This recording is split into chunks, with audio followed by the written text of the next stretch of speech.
Produk impor asal China mendominasi pasar nasional. Volume impor melesat naik dalam 4 tahun terakhir, melebihi negara-negara lainnya. Asosiasi Pengusaha Indonesia menilai Indonesia menjadi bulan-bulanan produk China lantaran pemerintah tidak memproteksi. Keran impor mengalir deras tak terbendung, membuat produsen dalam negeri limbung. Trade dari China atau barang-barang hasil manufaktur dari China kan sudah masuk ke Indonesia dan itu sudah lama sekali, sudah terjadi lebih dari 5 tahun, 7 tahun yang lalu ya, termasuk diantaranya tekstil, garment jadi, kemudian barang-barang elektronik, keramik dan segala macam. Nah, tetapi mengapa sekarang menjadi begitu masalah? Karena kita tahu betul sejak COVID, kemudian China memiliki oversupply yang terlalu tinggi di sana karena di banyak negara termasuk Amerika dan Eropa barang-barang dari China terkena problem ya, ada yang di-ban, ada yang dipersulit, ada yang kena biaya masuk terlalu tinggi, sehingga China bersama teman-teman dari marketing China itu mengalami masalah yang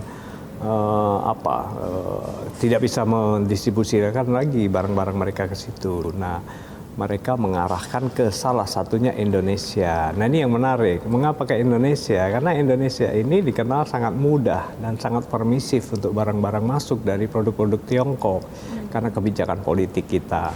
Tetapi masalah yang lain adalah Indonesia dikenal sebagai negara yang tidak memiliki restriksi impor cukup tinggi dibandingkan banyak negara ASEAN yang lain ya. Di sisi lain kok ya banyak masalah-masalah terkait dengan barang-barang ilegal masuk.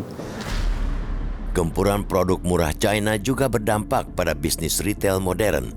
Bisnis retail gulung tikar lantaran persaingan tak sehat. Terdampak pasti ada. Namanya ilegal pasti bukan hanya di online, offline pun pasti terdampak. Jadi online offline pasti terdampak bagi yang legal. Ya pasti yang jualan di online bayar pajak, bayar ini ya kalah sama toko sebelah yang enggak, ya itu pasti terjadi lah. Ya kalau murah karena memang udah ikutin semua peraturan, mungkin ada promosi ya, namanya kan promosi Jumat, Sabtu, Minggu, diskon ya nggak apa-apa. Tapi kalau murahnya karena udah menang dari segi peraturannya dia nggak ikutin, berat kita. Nah kalau yang dibuatnya peraturan-peraturan yang saya sebutkan tadi, lah yang ilegal kan nggak ikut peraturan. Jadi yang resmi ini dikasih aturan banyak, malah jadi nggak berkembang bisnisnya. Peneliti Indef menyayangkan mudahnya bongkar pasang aturan impor. Pemerintah dianggap kurang tanggap dengan fakta di lapangan. Aturan dibongkar pasang, buntut adu kuat antar kelompok kepentingan. Saya melihat bahwa banyak sekali negara melakukan proteksionis ya terhadap produk-produk buatan mereka sendiri. Nah ini yang cukup mengherankan adalah Indonesia tidak melakukan hal yang serupa. Kita sudah melihat prakteknya bahwa peraturan yang mengetatkan produk impor ke dalam negeri ini justru malah dibuka oleh pemerintah kita sendiri. Dan sampai hari ini gitu ya, kita melihat bahwa misalnya barang-barang bekas ya, produk-produk tekstil bekas dan pakaian jadi bekas ini juga semakin banyak juga masuk ke Indonesia dan masuknya juga secara ilegal. Di tengah kritis industri dalam negeri, Kementerian Perdagangan membantah tudingan lambat beraksi. Staf khusus Menteri Perdagangan, Bara Hasibuan menyebut semua aturan sudah dibuat untuk memproteksi. Kita di Kementerian Perdagangan sama sekali tidak terlambat, kita selalu proaktif ya, dan kita selalu responsif terhadap keluhan yang disampaikan oleh asosiasi atau pelaku usaha.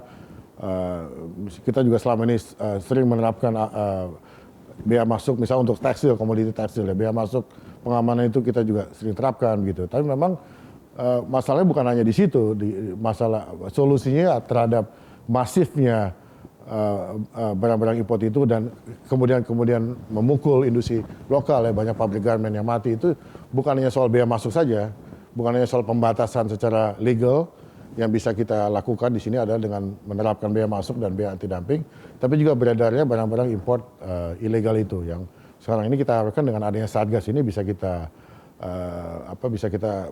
selesaikan masalah ini. Kita lebih mentargetkan importer dan distributor. Jadi sama sekali target utamanya bukan pedagang. Kita tidak akan melakukan sweeping, pengecekan di toko-toko misalnya tidak akan. Jadi kita lebih nanti melakukan pengecekan di warehouses, di gudang-gudang yang dimiliki oleh importer dan distributor.